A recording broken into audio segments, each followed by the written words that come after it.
חבר אמר לי לכתוב שיר עליך,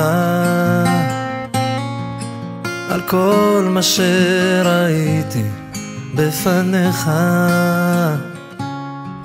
על השלווה ללא מילים, הניחוחות והצלילים, הכל היה כל כך יפה בעיניך. אבא,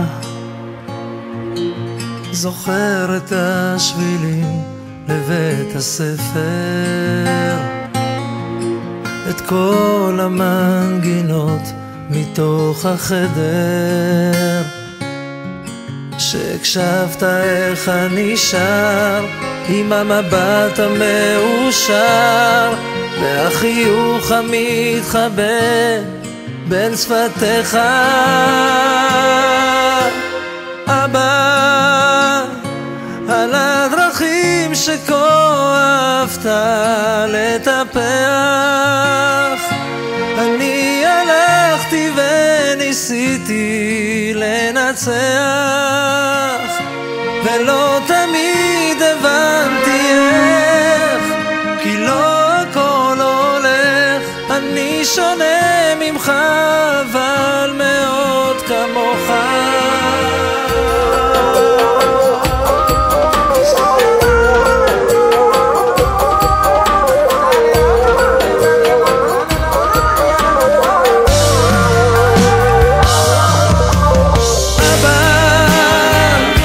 הזמן עבר ולא דיברנו, אבא סלח לי, לקח לי זמן כדי להבין, אתה שייך לי כמו שאני שייך לך, כמו שאני אוהב אותך. בוא לא נשמור בפנים יותר ונדבר. אבא, חבר אמר לי לכתוב שיר עליך.